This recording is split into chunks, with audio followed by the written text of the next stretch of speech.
Coming to you live from deep in the heart of Texas, it's Midweek Marketing with your host, Timothy Black. Each week, Tim will be diving into what it takes to market successfully online, SEO, design, affiliate marketing, and more. And now, here's your host, Timothy Black.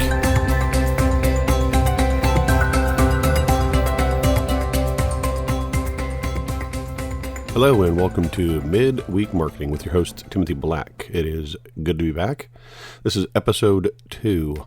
Just so you know, these first 5 episodes are what I'm going to call the pillar episodes. So I'll be referencing back to these a lot too. This is just kind of a technique I've learned from other podcasters in this niche that do similar things. And it's always good to have a few foundational or pillar episodes that people can come back and listen to. So these first 5 are that. So here we go. Without further ado, let's get into episode number 2. So this topic this week, I keep saying this week, but we're twice weekly, Tuesday and Thursday. Topic this time, I should say, episode 2, is email marketing. Email marketing is still the king of online marketing. And I'm going to tell you right now, I get so much pushback on this. Like, email, it's so antiquated, it's so 90s, blah, blah, blah. Not true. Facebook is great. Twitter is great. Pinterest is great. Busker, I don't know, whatever just came out this week is great. All those are good. But I'm telling you right now, the king of online marketing is still email. And if you're not emailing people or emailing for people, remember in the last episode I talked about the 3 ways to make money.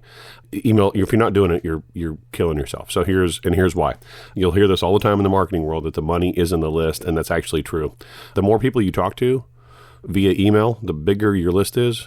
Or maybe not even big. You don't need 1 million people on your email list, but you do need people that like what you do. You kind of want to create your tribe. I created a segue right there.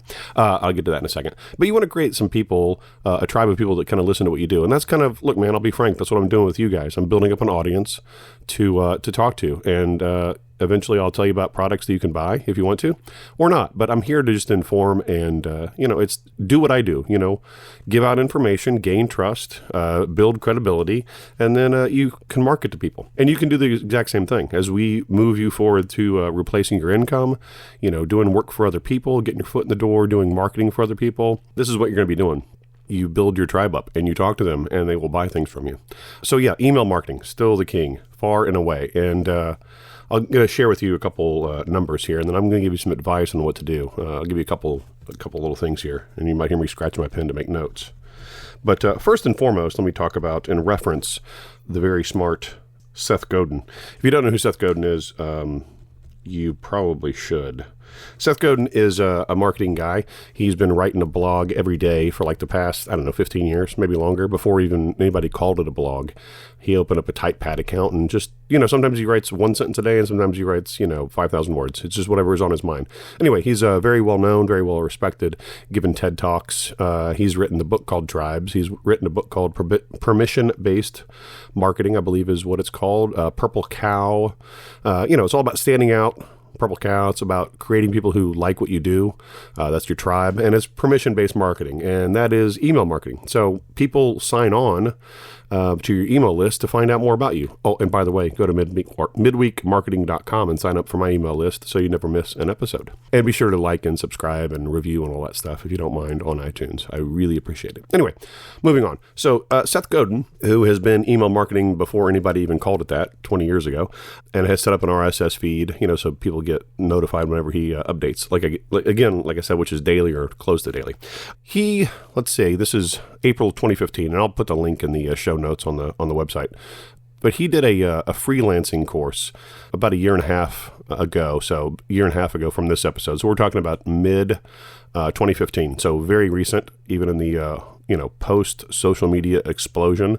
Anyway, he did a marketing course and uploaded it to a site called Udemy, which is where you can kind of go and put your own courses, and there's a bunch of stuff like that. There's Lynda and there's Skillshare, Udemy, all these places. You can kind of go and upload your own courses and stuff, and people buy them, and a percentage goes to the host that hosts that, all your classes and content. Anyway, moving forward, Seth Godin released a a course on Udemy about freelancing. So it's, he talks to freelancers about, upping their game and charging money and not getting screwed over by, clients that don't want to pay you, et cetera. Anyway, he's really good. And he just did it just like this via podcast. I think it was 15 or 18 courses, chapters, whatever you want to call them. So all delivered via audio, sold on Udemy, and marketed to and pushed to his own audience, which he has built over the past, all these years. Anyway, I think he sold it for $27. It's probably $47 now. Worth listening to if you're interested in that kind of stuff.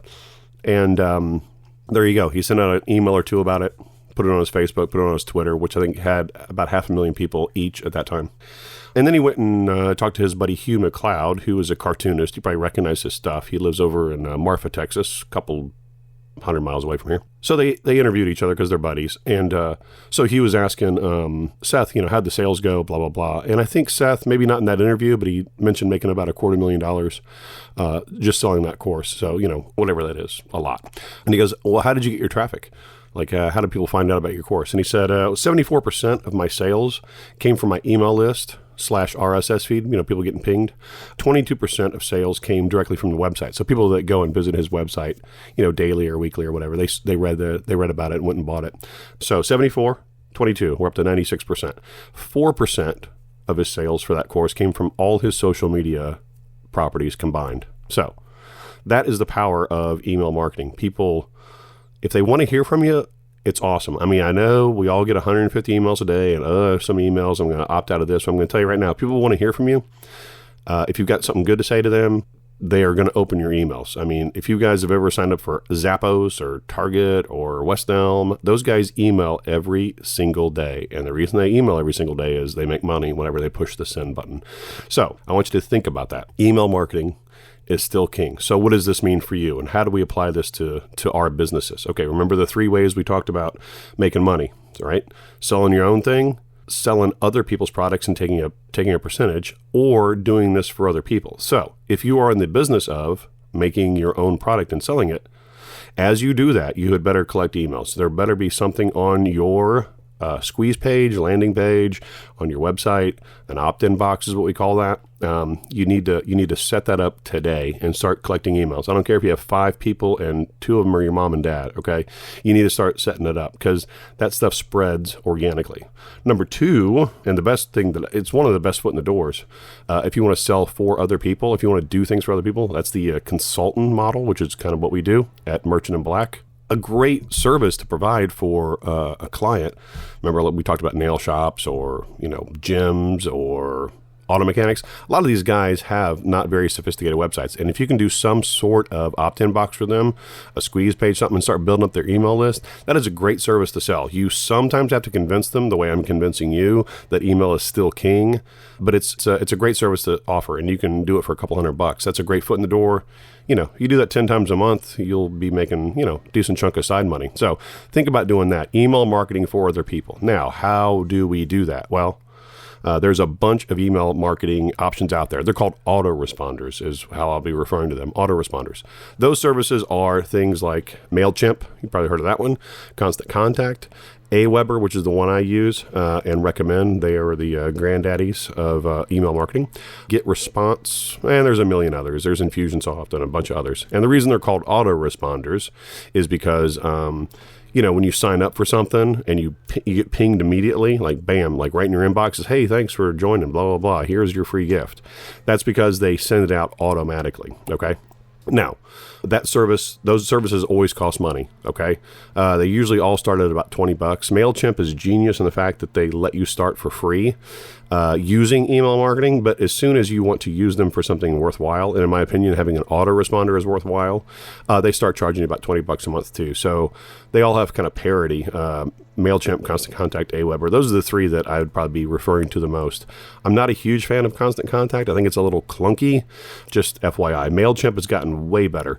But like I said, if you just have a couple hundred people in your email list, MailChimp's a great way to start. But you can only do what is called a broadcast, which means you go in, you write it out, and you hit send. But as soon as you want to do something more sophisticated, which would be they automatically get a follow-up. 3 days later, they get a follow-up. 7 days later, they get a follow-up. And this is something we can talk about more as we get into email marketing. As soon as you want to use it as an autoresponder, then they start charging you money. Anyway, and then the king of them all to me is still Aweber. Aweber has been doing it since 98. They're really good. It's just the one I use, and I'll have a link in the show notes. And that is actually an affiliate link. I have to say that because of FTC. So if you do sign up, I will get a small commission on that. Remember episode 1, the ways to make money, selling other people's services and making a small commission. So, but regardless, they're all going to cost you about $20 a month to use. But yeah, Aweber, MailChimp, Constant Contact, GetResponse, iContact. There's so many of them now. But you've got to start thinking in those terms. And like I said, it's a good foot in the door because I'm telling you, man, the little restaurant you go to, the nail salon you go to, the cigar shop you go to, most of these guys don't have very sophisticated marketing. If you want to get into the consulting world, it's a great way to get your foot in the door. And think about it. If you really want to replace your income, start working with people that already know you and say, hey, you know, I'm kind of doing this side business. I can help you with this. And, well, we'll talk more as we go on. But, you know, if you had 10 clients paying you $500 a month, hey, you've got a business. If you had 5 paying you $500 a month, you know, that's a chunk of money. So always remember, like I said, episode 1, what does it take to replace your income and then work for yourself? It's an awesome thing. Anyway, email marketing, still the king of all online marketing. I'm not denigrating all the other ways, social media, etc. But email marketing, as you move forward, build up your email list and build up other people's email lists, and you can get paid for that. We'll talk more about email marketing a lot as we move forward, but that's about it for episode 2 of Midweek Marketing. Every Tuesday and Thursday, uploading new episodes. What are we at? About 12 minutes. Hey, that's not bad. I want to keep these under 20, but maybe around 15. Be sure to go to iTunes, subscribe, leave me a review, 5 stars, hopefully, and go to the website. Go to midweekmarketing.com, sign up for my email, and never miss an episode. I will remind you, and I'll let you know about cool stuff that I've come across. And be sure to send me emails, suggestions, feedback, things you want to know more about. Tim@midweekmarketing.com. And that's it. We'll see you next time. Bye. Thanks for tuning in to Midweek Marketing. Come back every Tuesday and Thursday for new episodes. And be sure to subscribe at iTunes and sign up at midweekmarketing.com to get exclusive content and tips. And check us out at facebook.com/midweekmarketing.